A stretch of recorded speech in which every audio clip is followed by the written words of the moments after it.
2022년 10월 9일 주님의 날 예배를 하나님께 드리겠습니다. 성경 찬송 맨 앞에 세번역 사도신경으로 신앙 고백하겠습니다.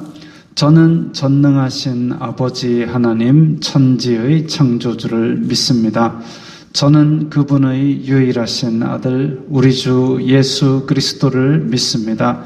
그분은 성령으로 잉태되어 동정녀 마리아에게서 나시고 본디오 빌라도에게 고난을 받아 십자가에 못 박혀 죽으시고 장사된 지 사흘 만에 죽은 자 가운데서 다시 살아나셨으며 하늘에 오르시어 전능하신 아버지 하나님 오른편에 앉아 계시다가 거기로부터 살아있는 자와 죽은 자를 심판하러 오십니다.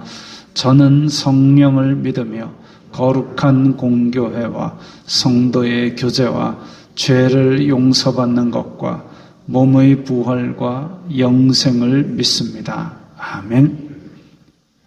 주께 감사하세 찬양합니다.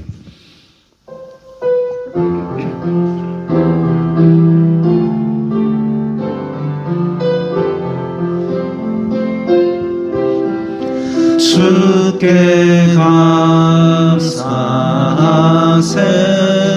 그는 선하시며 인자하심이 영원함이라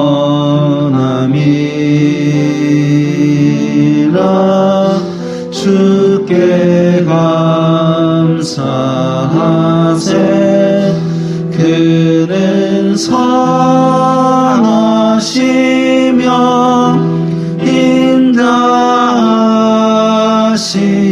인자하심이 영원함이라.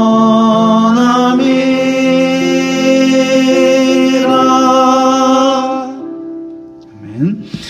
이 시간에는 일주일 동안 살면서 주님의 뜻대로 살지 않았던 것을 각자의 목소리로 회개하는 기도를 드리겠습니다. 거룩하신 아버지 하나님 감사합니다. 저희들에게 예배할 수 있는 은혜를 허락하시니 감사합니다. 주여 불쌍히 여겨 주시옵소서. 저희들은 죄인입니다. 주님께서 주신 은혜와 사랑을 입었음에도 불구하고 이 세상 속에서 세상이 주는 육신의 정욕, 안목의 정욕, 이생의 자랑을 따라 살았던 것을 용서하여 주시옵소서. 저희들의 마음과 저희들의 입술로 탐욕과 악독을 바라며 살았던 것을 용서하여 주시옵소서. 사람이 속으로 들어가는 것은 우리를 더럽히지 못하고 우리 속에서 나가는 것이 우리를 더럽힌다고 말씀하신 예수님의 말씀처럼 우리 속에서 더러운 악독과 탐욕이 나가서 우리를 더럽히고 남을 더럽힌 것을 용서하여 주시옵소서. 이 시간에 죄 용서받는 기쁨을 회복시켜 주시고 예배를 통하여 주님의 은혜를 한껏 체험하고 그리고 세상 속으로 다시 주님의 빛을 들고 나갈 수 있도록 도와주시옵소서. 예수님 이름으로 기도드리옵나이다. 아멘. 찬송가 21장 하시면서 봉헌하겠습니다.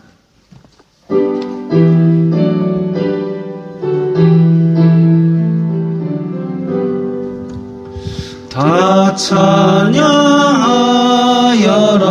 전능왕 창조의 주께 내호나 주 찬양 평강과 구원의 주님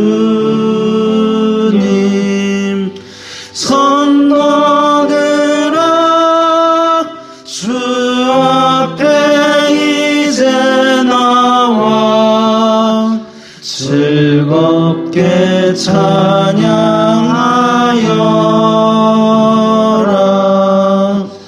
다 찬양하여라. 놀라운 만유의 주께 포근한 날개미 늘 품어주시는 주님 성도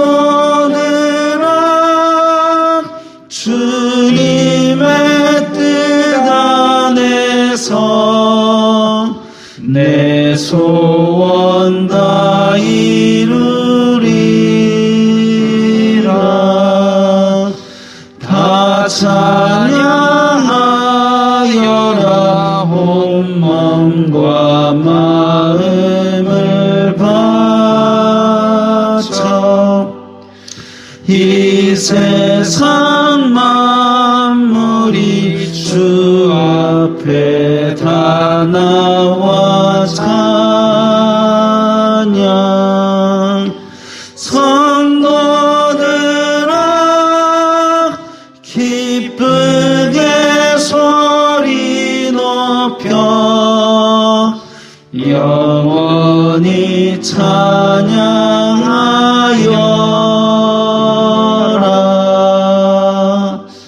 아멘.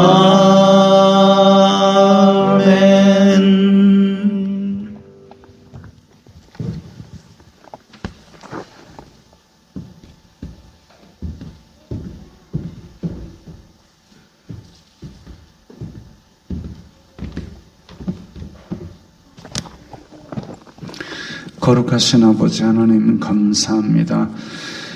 저희들에게 이 세상 사는 동안 수고의 열매를 거둘 수 있도록 은총 주시니 감사합니다.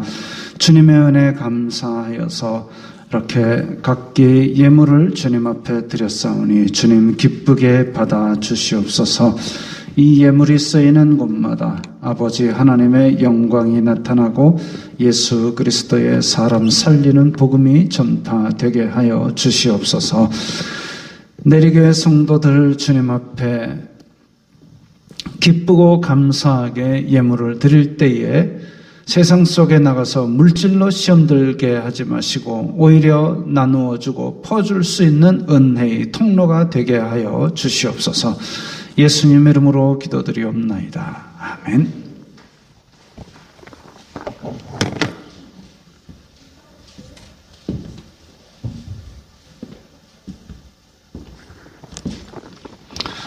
웨스트민스터 신앙고백서 제4장 창조로 들어갑니다. 함께 읽겠습니다. 태초에 삼위일체 하나님께서는 그의 영원하신 능력, 지혜, 선의 영광을 나타내시려고 엿새 동안에 세상과 그 가운데 보이는 것들과 보이지 않는 것들을 없던 가운데서 매우 선하게 창조하시기를 기뻐하셨다. 하나님께서 모든 다른 피조물들을 창조하신 후에 인간을 남자와 여자로 창조하셨는데 이성 있는 불멸의 영혼들로 지으셨다. 그들에게는 하나님의 형상을 따라 지식과 의와 참된 성결이 부여되었고 그 심령에 새겨진 하나님의 율법을 실행할 능력도 부여되었다. 그런데 그들은 변할 수 있는 그들의 자유의지에 의해 범죄의 가능성 아래 있었다. 그들은 그들의 심령에 새겨진 율법 외에 선악을 알게 하는 나무의 실과는 먹지 말라는 명령을 받았었다. 그들이 그것을 지키는 동안 하나님과 교통하는 행복을 누렸고 또 피조물들을 다스렸다. 넘겨주세요. 예. 자, 찬송가 64장 찬양합니다.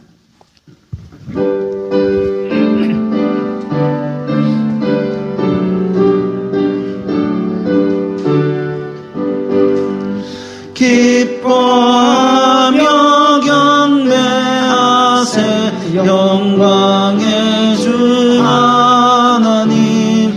주 앞에서 우리 마음 피어나는 꽃 같아 죄와 슬픔 사라지고 의심 부름 거치니 변함없는 기쁨의 주 밝은 빛을 주시네. 땅과 하늘 만물들이 주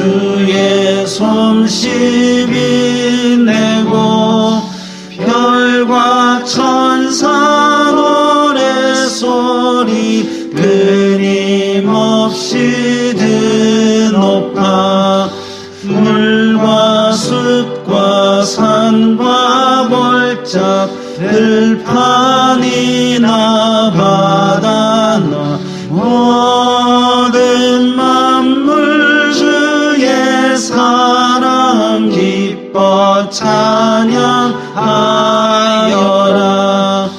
우리 주는 사랑이요 복의 근원이시니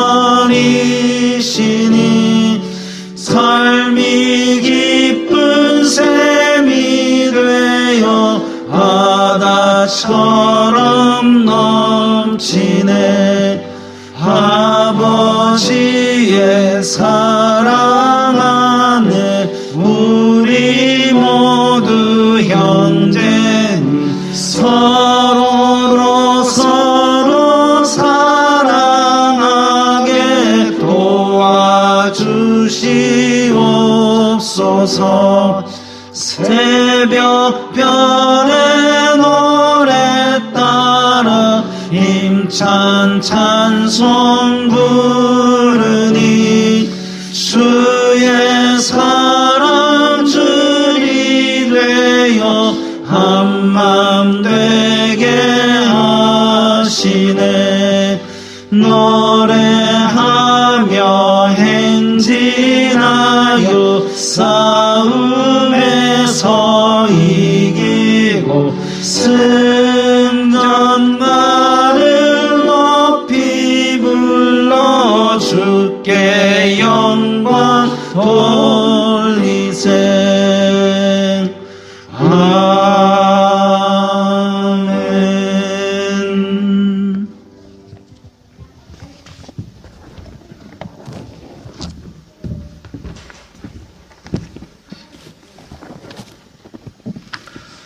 사랑과 은혜의 아버지 하나님 감사합니다. 약점이 많은 저희들을 불쌍히 여겨주시고 실수가 많은 저희들의 그 실수조차도 사랑해 주시는 그 은혜를 기억하며 이 시간 아버지 앞으로 나와왔습니다.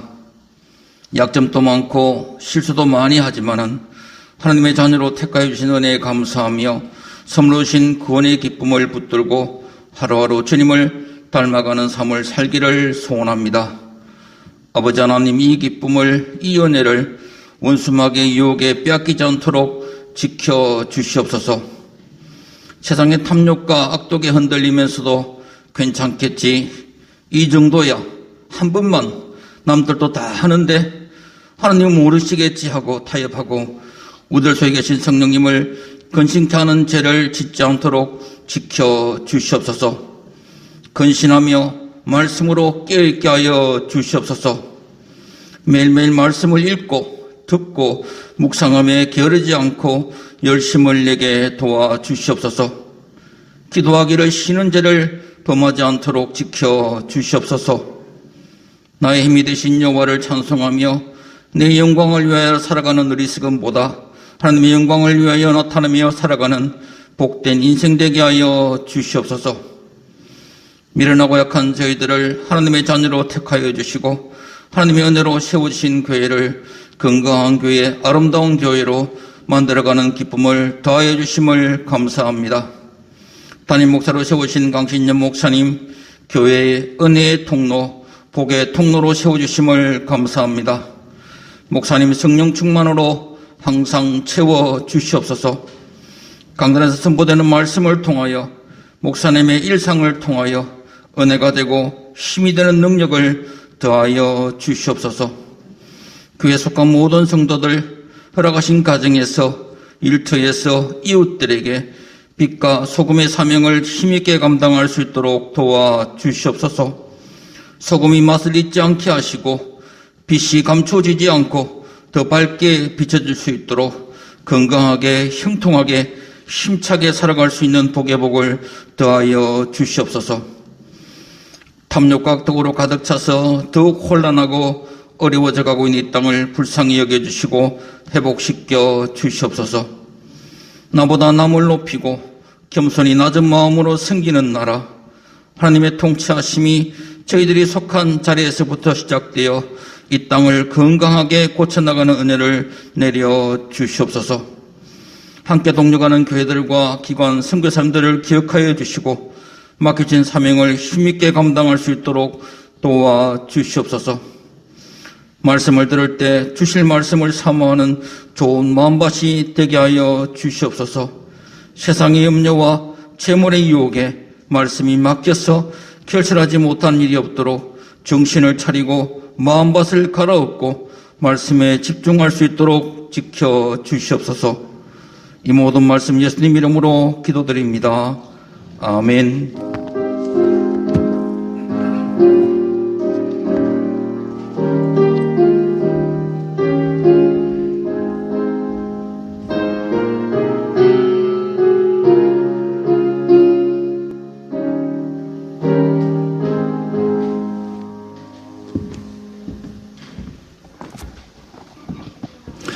오늘 말씀은 요한일서 4장 16절부터 21절까지의 말씀입니다.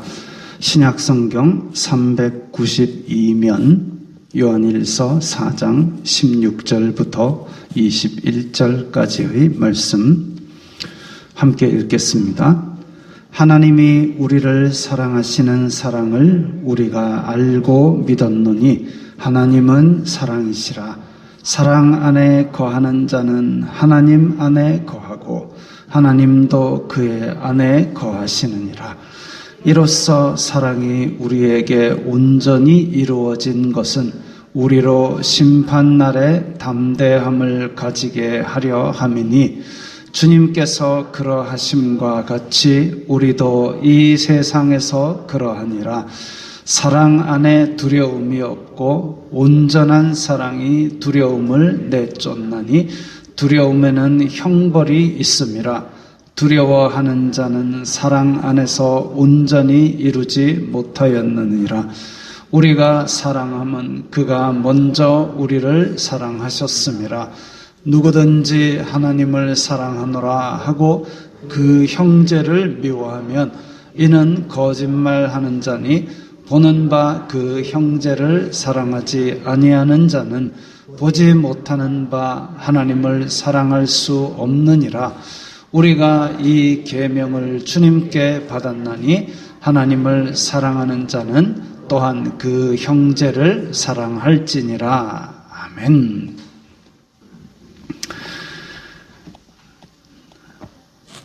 오늘은 10월 9일 한글날입니다.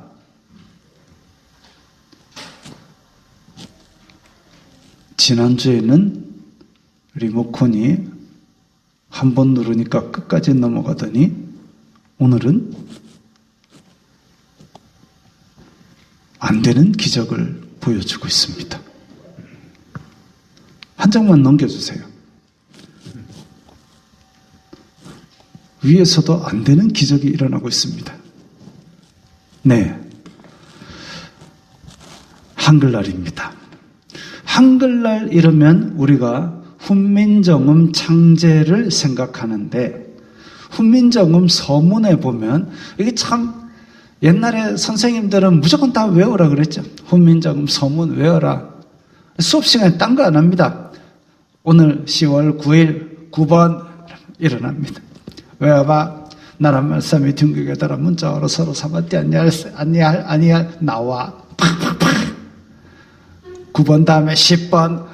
그럼 또 10번이 딱 일어나서 9번한테 눈을 흘깁니다. 네가 왜 틀려갖고. 원래는 9번, 19번, 29번 나가야 되는데 네가 틀려서 10번 하잖아.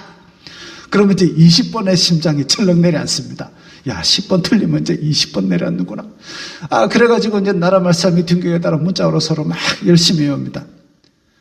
그 내용인 즉슨 우리 말이 중국과 달라서 자기 뜻을 전달하지 못하는 사람이 많으니 쉽게 배울 수 있는 글자를 만든다. 이렇게 써 있습니다. 신하들이 반대하기도 하고 학자들은 그것 때문에 밤새 연구하기도 하고 그렇게 애쓴 것은 바로 백성들을 위한 일이었다고 볼 수 있습니다. 제 뜻을 펴지 못할 사람이 많아서 이 어리석은 백성도 쉽게 배울 수 있게 글자를 만든다고 했으니까 백성들을 위한 사랑이라고 볼 수 있죠. 그 이후에 의사소통을 하는데 엄청난 변혁을 가져왔습니다. 한글이 그런 거죠. 자, 사랑은 내 수고를 동반합니다. 내 수고. 그 수고는, 사랑이 동반하는 수고는 사랑받는 사람이 기뻐하라고, 또 사랑받는 사람에게 더 나은 생활을 가져오기 위한 수고입니다. 자, 이걸 정리하면 되네요. 내 수고, 내가 고생을 하는 거예요. 그 다음에 이 수고가 받는 사람에게 기쁨이 되고, 그리고 받는 사람이 더 나은 생활을 하고, 이게 바로 누구를 위한 사랑인지 판단하는 조건입니다. 누구를 위한 사랑인가? 오늘 설교 제목이거든요. 누구를 위한 사랑인지 판단하는 조건이 어디 책에 나온 게 아니라 제가 성경을 읽고 또 여러 가지 사람의 세상에서 일어나는 사례들을 보니까 이 세 가지가 누구를 위한 사랑인가를 판별하는 기준입니다. 왜 이걸 판별해야 되느냐? 가끔씩 보면 내가 사랑이라고 생각하는데 사랑받는 사람은 그게 아닌 경우가 있거든요. 근데 사랑이라는 건, 사랑한다 그러면 사랑받는 사람이 좋아야지요. 죄송합니다. 그래서 내가 수고는 하는데 사랑받는 사람이 고생을 더 해야 되거나, 아니면 사랑하는 사람이 내가 편하기 위해서라거나, 아니면 사랑한다 그래놓고 내가 그걸로 이익을 본다라고 하면 그건 누구를 위한 사랑인지 의심스러운 일입니다. 지금 한간에 계속되는 사건이 하나 있는데, 인기 연예인이 하나 있습니다. 가족과 재산 문제로 막 소송까지 하고 있습니다. 그런데 조사받는 과정에서 또 가족이 그 연예인을 폭행을 해가지고 병원에 실려가고 그랬습니다. 그 원인을 찾아보니까 그 연예인이 막 돈을 많이 벌었습니다. 많이 벌었는데 그 돈을 거의 모든 재산이 자기를 뺀 다른 가족 명의로 되어 있고, 그걸 달라니까 분쟁이 생긴 겁니다. 고생은 누가 했습니까? 그 연예인이 했습니다. 이익은 누가 받습니까? 그 가족들만 받습니다. 이 정도 되면 가족이 아니라 원수지요. 근데 그 가족들이 교회 다니는 사람들이란 소문이 또 돌고 있습니다. 참 낯뜨거운 일이죠. 이것 말고도 또 이상한 사랑이 있습니다. 충남 서산에서 50대 남편이 그 부인을 의심을 해가지고 많이 때렸대요. 때리고 가정폭력으로 신고한 게 벌써 4번이랍니다. 부인을 왜 의심할까요? 사랑해서 의심할까요? 그래가지고 결국은 이번에 살인에 이르렀습니다. 아니, 부인을 너무 사랑해서 부인이 딴 사람한테 못 가게 하려는데 막 두드려 팹니까? 그건 사랑이 아니죠. 아까 내 수고, 부인을 위해서 수고한 게 얼마나 되는가? 또 부인을 얼마나 기쁘게 해줬는가? 부인의 생활이 나아졌는가? 그걸 생각해 보면 때려가지고 죽기까지 만들었으니까 이거는 사랑이 아닙니다. 누구를 위한 사랑 따질 것도 없이 이건 사랑이 아닙니다. 때려 죽이는데 무슨 사랑입니까? 또 그 전에 일어난 사건이 있지 않습니까? 지하철 직원 여자 직원이 이렇게 뭐 순찰을 도는데 그 다른 직원이 그 여자 직원을 너무 좋아한 나머지 쫓아가서 그러니까 내 사랑을 왜 거절했냐 하면서 죽였대요. 그건 사랑도 아니고 끔찍한 범죄일 뿐입니다. 그 사람이 정말 좋으면 내가 수고를 해서라도 그 사람이 기쁘게 만들어야 되는데 내가 수고를 해서 그 집 앞에 날마다 찾아가면 무서워요. 그런 짓 하면 안 됩니다. 그걸 스토킹이라 그럽니다. 아무리 좋아도 그 사람이 넌 싫어라고 하면 그러면 그냥 그 사람에게 좋은 사람으로 적당한 거리로 떨어져 주는 게 받는 사람이 기쁜 사랑입니다. 근데 사랑과 소유욕을 착각해서 그 사람을 차지하지 못하면 이러면서 사람을 죽인다? 이건 사랑도 아니고 끔찍한 범죄이고 아주 인간으로서 못할 짓입니다. 그걸 사랑이라는 이름으로 포장하는 것은 착각이죠. 자, 한글날을 맞이하여 굳이 이 설교를 한 건 아니고 지난주에 누구를 위한 싸움인가? 오늘 또 누구를 위한 사랑인가? 이러다가 이제 마침 한글날이 와서 세종대왕 이야기를 넣었습니다. 오늘 본문은 요한, 우리 아는 요한복음을 쓴 그 요한 맞습니다. 요한복음에서 우리가 잘 아는 구절이 있죠. 요한복음 3장 16절 무슨 내용이죠? 하나님이 세상을 엄청나게 사랑하셔서 사랑입니다. 그럼 요한은 어떤 인간이었느냐? 어떤 인간이라는 표현을 쓴 걸로 봐서 그죠? 별로 본받고 싶은 인간은 원래 아니었습니다. 예수님께서 이 하도 성질 급하고 성질 버럭버럭 내는 이 요한 그리고 그 형제 야고보, 요한과 야고보에게 너네들 성질을 하도 버럭버럭 내니까 우레의 아들이다 이것들아 라고 별명을 지어줄 정도로 성질을 버럭버럭 냈습니다. 심지어는 어떻게까지 했느냐면 예수님을 거부한 사람들에 대해서 예수님 하늘에서 벼락들을 짜갖고 자들 다 죽여볼까요? 라는 말까지 할 정도로 성질이 버럭버럭 성질 냈다 하면 끝까지 내는 이런 인간들이었습니다.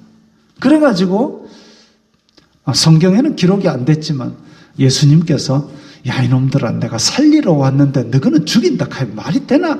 라고 말씀을 하셨을지도 모르겠지만 예수님이 부산 사람이 아니라서 하여튼 그렇습니다. 그렇게 성질을 버럭버럭 내고 그런 사람이었는데도 지금 기록 남아있는 요한복음에 보면 하나님이 세상을 이렇게 사랑하셨다. 또 요한복음 13장부터 17장까지 보면 예수님이 자기 사람들을 끝까지 사랑하셨다 하고 그 마지막 날 그 최후의 만찬 때의 기록을 길게 해놨습니다. 구구절절히 사랑이 묻어납니다. 자세히 읽고 반복해서 읽다 보면 그 장면을 상상하면서 읽으면 저절로 눈물이 짜르르 흐르는 그런 구절들이 줄줄이 나오는 겁니다. 요한 1서, 2서, 3서, 오늘 요한 1서인데 요한 1서, 2서, 3서는 교회의 어른으로서 교회들에게 보낸 편지인데 거기 보면 사랑으로 서로 용납하세요. 하나님은 사랑입니다. 오늘 본문에도 하나님은 사랑인데 우리를 먼저 사랑하셨습니다. 그래서 그 사랑을 받은 우리가 다른 사람 사랑해야 됩니다. 그 얘기를 하고 있습니다. 성질급한 우레의 아들에서 어쩌다가 이렇게 바뀌어서 사랑을 이야기하는 사람이 되었을까? 그것은 오늘 본문에 나옵니다. 하나님의 큰 사랑을 받았다는 것을 깨달았어요. 그러고 나니까 이 사랑을 전하는 사람이 된 겁니다. 자, 오늘 본문에서는 그래서 하나님은 사랑이시라 했습니다. 누가 수고를 했습니까? 하나님이 독생자를 보내는 수고를 하셨습니다. 그래서 누가 덕을 봅니까? 사람들이 봅니다. 멸망치 않고 영생을 얻게 하려 하심이라. 사람들이 덕을 보고 더 나은 생활을 하게 됐습니다. 오늘 본문에서도 두려움에는 형벌이 있지만 우리는 하나님 안에 거하게 된다 그랬습니다. 더 나은 삶을 주신 것이죠. 오늘 본문에 나타난 하나님의 사랑을 크게 세 가지로 보았습니다. 첫째, 살리는 사랑입니다. 살리는 사랑. 17절에 보면 심판날에 담대함을 가지게 한다 그랬습니다. 최후의 심판에서 용과 거짓 선지자와 그 추종자들을 영원히 꺼지지 않는 불못에 던지시겠다 했는데, 믿음으로 의롭다함을 입은 자들은 심판날에 당당히 예수님의 이름을 자랑할 것입니다. 예수님 때문에 나는 의롭다 하심을 얻었습니다. 하나님의 자녀됨을 얻었습니다. 하고 당당해지는 것이죠. 그렇게 살리기 위해서 예수님은 낮아지시고 고난당하시고 죽으시기까지 기꺼이 순종하셨습니다. 둘째, 먼저 사랑하셨습니다. 19절에 있습니다. 19절에 우리가 사랑하면 그가 먼저 우리를 사랑하셨습니다. 사랑은 먼저 손을 내미는 겁니다. 남녀 관계에 있어서 우리는 한국 사회가 전통적으로 여자가 먼저 고백하는 거를 좀 이렇게 아니다. 여자가 먼저 고백하는 게 아니다. 좋으면 남자 쪽에서 고백하도록 만들어가지고 그렇게 해야 된다라는 얘기가 있지만 요즘은 그런 것도 없습니다. 좋아하는 사람이 먼저 내니 좋다 하는 시대가 됐지요. 아직도 혹시 정주관 기둥에 기대 서서 옷고름 잡고 호호호 이거 기대하시면 이거는 좀 꽤 많이 지난 상태입니다. 정말 좋아하는 사람, 정말 그 애타는, 정말 간절한 그 사랑이 큰 사람이 먼저 고백을 하고 먼저 손을 내밀고 사랑이 간절한 쪽이 먼저 사랑합니다. 하나님이 먼저 사랑하신 것은 하나님의 사랑이 너무 크고 하나님의 사랑이 너무 간절하고 하나님의 사랑이 너무 크기 때문에 그래서 먼저 사랑하셨습니다. 그리고 셋째, 사랑을 받은 사람에게서 넘쳐 흘러갑니다. 하나님께서 사랑을 주시고 그 사랑을 받은 줄 아는 사람은 그 사랑을 넘쳐 흘려보냅니다. 사도 요한이 그랬습니다. 나중에 사랑을 알고 깨닫고 나니까 하나님의 사랑이 너무 크니까 이 사랑을 전하는 사도가 된 거죠. 이게 바로 사랑의 사도 요한의 변화입니다. 사랑받은 사람은 사랑받은 사람에게서 넘쳐 흘러가고 있습니다. 오늘 본문 20절에서도 보면 그 사랑을 받았으니 우리도 형제를 사랑하라 그럽니다. 가정에서도 보면 사랑받고 큰 자녀들이 사랑할 줄 압니다. 근데 참 안타까운 게 사랑이라는 것이 펑펑 터지는 이벤트가 아닌데도 불구하고 이게 가족 안에서 사랑을 배우지 않고 드라마나 영화 같은 데서 사랑을 배운 어린 사람들은 드라마나 영화에 나오는 사랑이 사랑인 줄 알고 자꾸 이벤트를 벌이려고 그래요. 불꽃놀이도 하루 이틀이지. 만약 어제 여의도에 불꽃놀이를 했다는데 그게 3년 만에 딱 하니까 많은 인파가 몰려들어서 우와 하지. 매일 거기서 불꽃 펑펑 터뜨린다고 생각해 보세요. 그러면 시끄러워서 주변에 땅값 다 떨어지고 사람들은 다 불꽃 안 터지는 지역으로 이사갈지도 모릅니다. 잘락하는데 붕붕붕 환하게 불빛이 번쩍번쩍. 정신사납습니다. 차는 맨날 막히고 봄날 꽃노래도 한두 번이듯이 이벤트도 한두 번이지 사랑을 이벤트라고 배우면 정신사납습니다.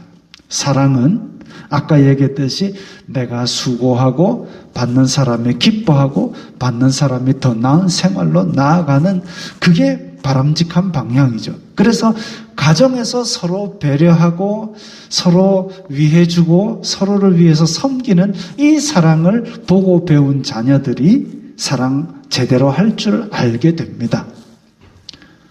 요즘은 하도 다양한 시대니까 가정이 아니더라도 어쨌든 사랑하고 사랑받는 방법을 보고 배울 수 있도록 우리가 보여줘야 될 겁니다. 보고 배운 게 있으면 또 그렇게 할 확률이 커지니까요. 자, 하나님의 사랑은 그렇습니다. 살리는 사랑, 먼저 사랑한 사랑, 그리고 너무 크기 때문에 사랑받은 사람에게서 넘쳐 흘러가는 사랑. 근데 부모님의 사랑은 우리가 다 잘 압니다. 부모님의 사랑은 부모가 자녀를 사랑한 줄 다 아는데 우리가 가끔씩 오해하는 부분이 있습니다. 그게 뭐냐 하면 잔소리라는 영역입니다. 이것 때문에 많은 자녀들과 많은 부모들이 또 오해를 만들고 갈등이 생기죠. 잔소리가 다 이게 부모가 입이 심심해서 할 일이 없어갖고 자녀 스트레스 받아 죽으라고 막 잔소리 하는 사람 아무도 없습니다. 다 자녀들 잘 되라고. 그리고 이 가족에서 기본적으로 생활하는데 필요한 것들을 가르쳐 주는 내용이죠. 근데 그게 왜 오해를 만들까요? 아까 말씀드린 누구를 위한 사랑인지 판단하는 조건에 비추어 보면 더 나은 생활을 위해서 하는 건 맞습니다. 양말 뒤집어 벗지 말아라. 밥 먹을 때는 폰으로 게임하지 말아라. 다 더 나은 생활이에요. 인간다운 삶이에요. 밥 먹으면서도 계속 게임하고 밥은 입에서 침이 다 돼가 뚝뚝 떨어지는데 밥은 식어갖고 파리가 앉아갖고 벌써 잔치를 벌이고 있는데 그 게임하고 앉았으면은 양말은 홀딱홀딱 뒤집어 벗어가지고 세탁기에 넣으면은 그게 막 꼬이고 엉키고 빨아지지도 않도록 만들고 이런 것들을 다 개선하기 위해서 더 나은 삶을 위해서 하는 것은 맞지만 잔소리를 하게 되면 받는 사람이 기쁘지 않습니다. 요즘 애들 한 번만 말하면 안 들으면서도 두 번 말하면 뭐라 합니다. 또 말을 들어야 두 번, 세 번 얘기를 안 할 텐데 말을 안 들으니까 두 번, 세 번 하는데 두 번, 세 번 얘기하면 막 성질을 부럭부럭 냅니다. 그 다음에 많은 잔소리들은 대부분 사랑받는 사람이, 즉 잔소리를 듣는 사람이 수고를 조금 더 해야 됩니다. 공부해라, 신발 똑바로 벗어라, 이거 다 받는 사람이 수고를 조금 더 해야 됩니다.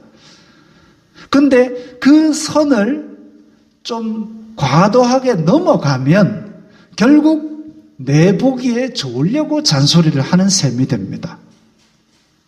그게 경계선이 모호하거든요. 경계선이 모호하기 때문에 그게 잔소리가 참 어렵습니다.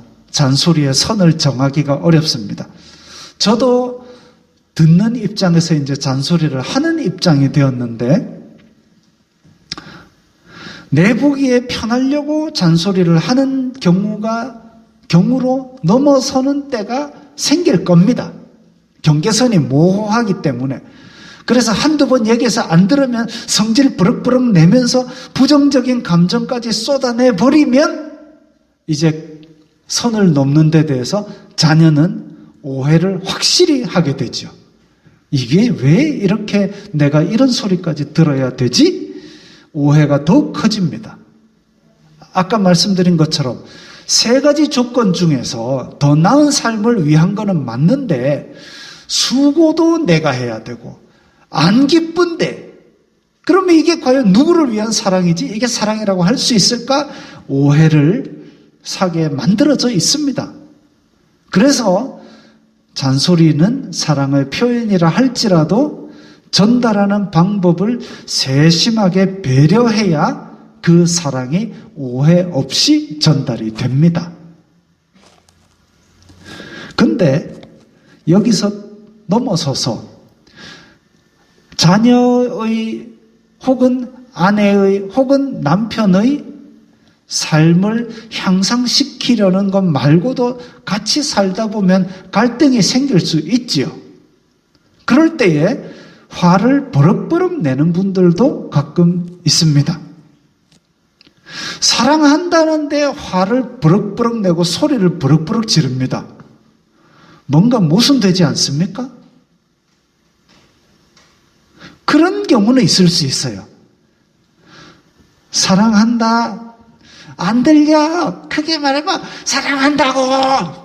아니, 더 크게 말해봐. 아니, 근무 중이야. 더 크게 말해봐. 사랑한다고. 아니면 저 4층 저 밑에서 베란다를 향해서 사랑한다고. 그럴 때는 소리 지르는 게 맞지만 집안에서 얼굴 보고 있는데 소리 지르는 일이 그런 경우도 있어요. 제가 평생 만나본 아름다운 여인들 중에 3등 안에 드는 여인이 있는데 이분이 입만 열면 목소리가 이래요. 강 선생님 소리 냈어요. 선생님 정말 제가 선생님 너무너무 예쁜데 목소리가 혹시 왜 그런지 물어도 될까요? 그러니까 제가요 우리 집안이 유전적으로 다 귀가 안 좋아요. 그래서 소리를 집안에서 질러요. 그래서 목이 이렇게 됐대요. 그런 경우가 아니고는 집안에서 소리 지를 일이 없는 게 정상이겠지요. 안 그러세요? 귀가 좀 그렇습니다. 마음을 전달하려면 사랑하는 사람에게는 소리를 버럭버럭 내지 말고 원하는 게 뭔지를 잘 전달해야 됩니다. 그게 맞지요. 하나님도 진노하셨잖아요. 하나님 진노하셨지요. 왜냐하면 공의로우신 하나님이니까 죄를 지으면 벌 줘야 되니까 그러기 전에 하지 말라고 진노하신 거지요. 하나님도 진노하셨으니까 니도 진노하려면 하나님처럼 공의롭게 사시든가요. 아니면 하나님처럼 내 공의를 이루니까 사람들이 다 심판받아 죽게 생겼으니까 내가 희생해야 되겠다 해서 독생자를 보내신 것처럼 가족을 위해서 희생하든가. 그래서 하나님처럼 공의를 이루고 하나님처럼 희생한 사람은 하나님처럼 진노해도 괜찮습니다. 근데 그럴 사람이 없습니다. 세상에 의인은 없나니 하나도 없기 때문입니다.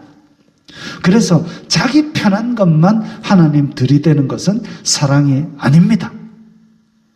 그런 의미에서 집에서 소리 지르고 화를 버럭버럭 내는 것은 사랑이 누구를 위한 사랑인지 해보면 사랑이 아닐 경우가 더 많을 겁니다. 사람이 오해하는 사랑. 두 번째로 2001년에 나온 영화 봄날은 간다라는 영화에 유명한 대사가 있습니다. 사랑이 어떻게 변하니? 두 남녀가 사랑을 하다가 여자가 마음이 변했다 하니까 남자가 하는 대사가 어떻게 사랑이 변하니? 라고 이야기합니다. 저는 약간 묘한 사랑에 감정이 몰입되다가 저 말을 딱 들은 순간 감정이 파사삭 깨졌습니다. 저 남자는 과연 저 여자를 사랑한 것인가? 아니면 지 머릿속에 사랑이라는 개념을 만들어 놓고 그걸 위해서 여자를 만났던 것인가? 그러니까 머릿속에 사랑이라는 개념을 만들어 놓고 사랑하면 이것도 해야 되고 저것도 해야 되고 이게 사랑인갑다 이러고 있었던 것이 아닌가. 그러면 저 여자가 아니라도 사랑한다면 이것도 하고 저런 데도 가야 되고 이것도 먹으러 가고 그러면 될 거 아니에요. 사랑이라는 개념을 머릿속에 만들어 놓고 그거 지키려고 저 여자 만나고 있다는 생각이 들었습니다. 그리고 실제로 많은 사람들이 머릿속으로 사랑이라는 개념을 정해놓고 그런 사랑을 하고 있는 것 같습니다. 사랑한다면 이래야 되는 거 아니가? 그게 바로 그런 거죠. 그냥 그 사람이 좋아하고 그 사람이 행복하고 그 사람이 더 나은 삶을 살도록 내가 섬기고 수고하고 그렇게 하는 것이 성경이 말하는 사랑이고 하나님께서 우리에게 보여주신 사랑입니다. 하나님을 사랑한다고 하면서 사람이 하나님을 사랑한다고 하면서 이것저것 율법을 기억나는 대로 갖다 지키고 교회당과 교회 사람들을 중요시하면서 막 그렇게 만나고 하는데 그런 일들이 늘어나게 되면 그러다가 하나님과 나의 인격과 하나님의 인격이 어떻게 관계 맺고 있는지가 점점 희미해집니다. 종교적인 용어가 사랑과 온유와 섬김으로 내가 오늘도 헌신하고 봉사하고 수고하고 뭐 이렇게 종교적인 용어가 내 입에서 자연스럽게 나오지만 내가 하나님께 어떤 사랑을 드리고 있는가? 하다못해 집에서 하루 한 번이라도 주께 감사하세 찬송을 하고 있는가 생각해 보면 잊고 있었네 싶은 경우가 종종 나옵니다. 제가 늘 얘기하잖아요.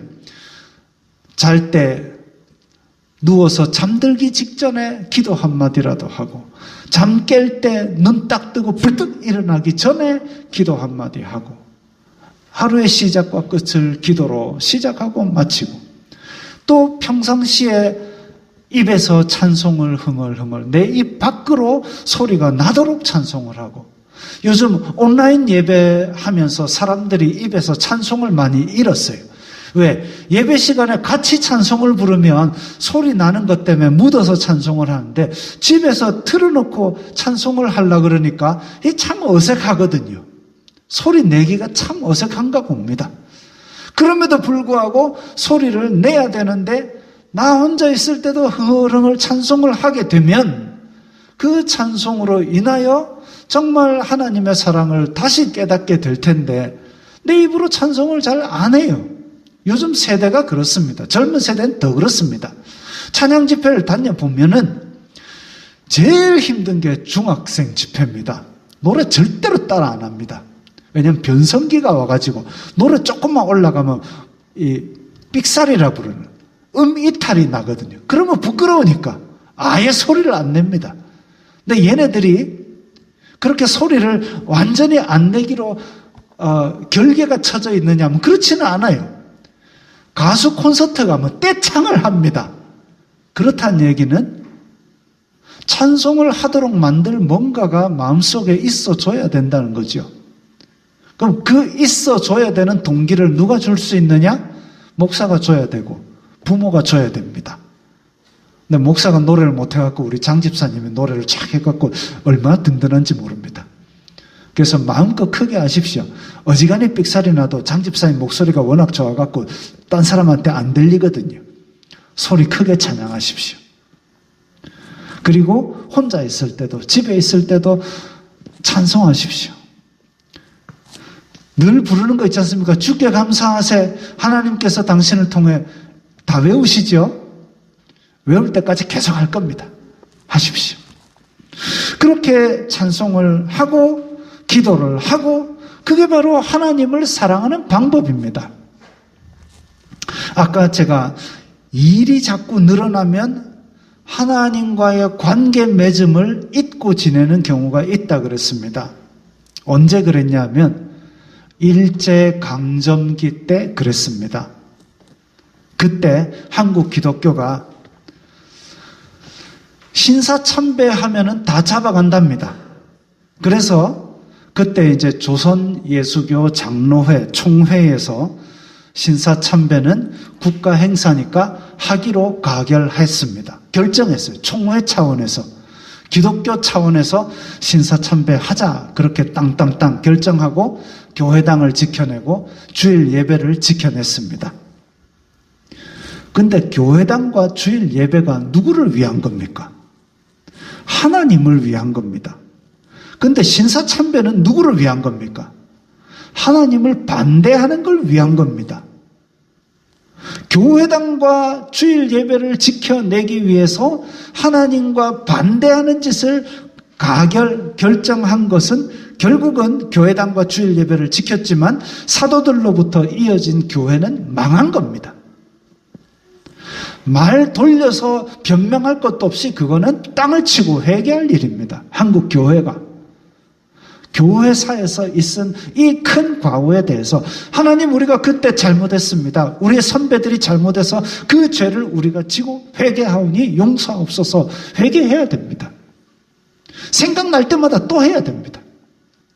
그런데 교회사를 배워보면 이렇게 해가지고 신사참배를 끝까지 거부하다가 감옥 갔다 온 성도하고 그 다음에 주일 예배를 지킨다고 신사참배를 가결한 성도들하고 해방 이후에 싸웁니다. 또 내가 감옥에 갔다 왔는데 한순간 그건 하나님 앞에 공로가 아무것도 아니게 됩니다.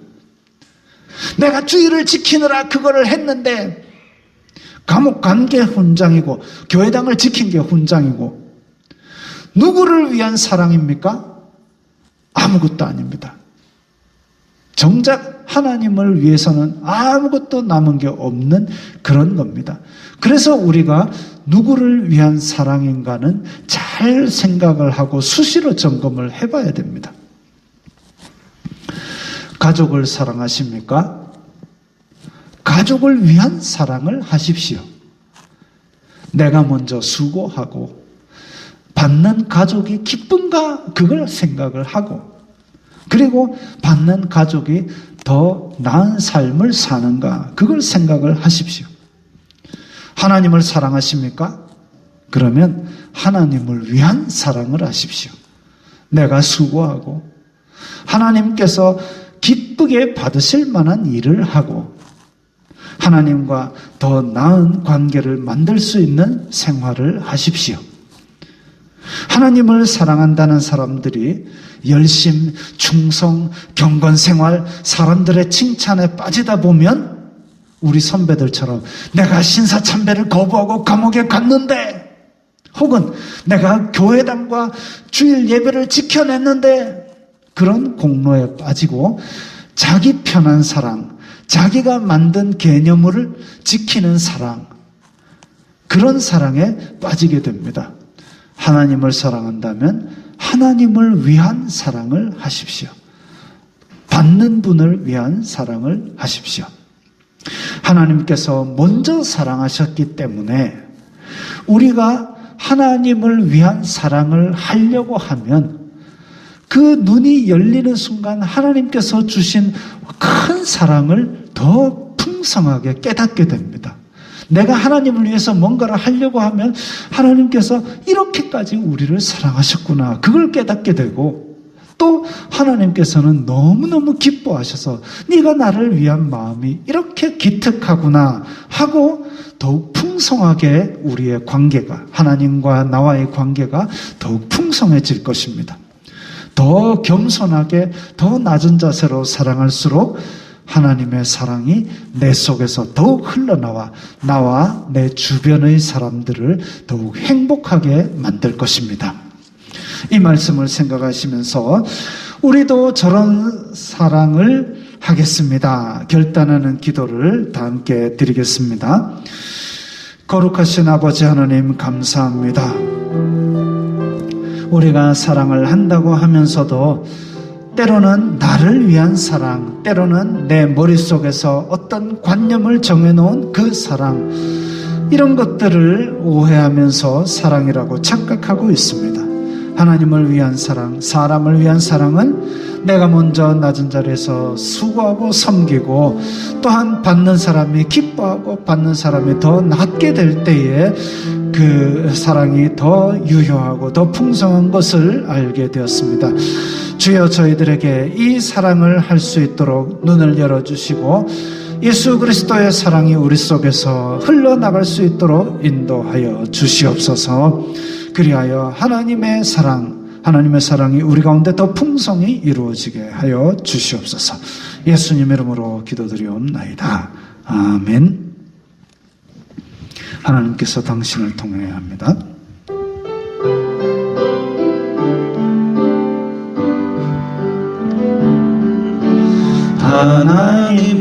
하나님께서 당신을 통해 메마른 땅에 샘물 나게 하시기를 가난한 영혼 목마른 영혼 당신을 통해 주 사랑 알기 원하네.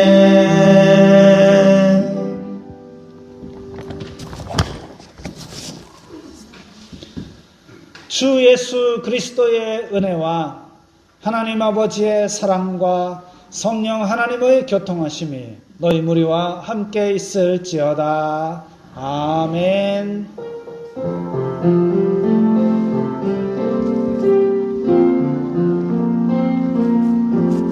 건강하시고 평안하시기 바랍니다.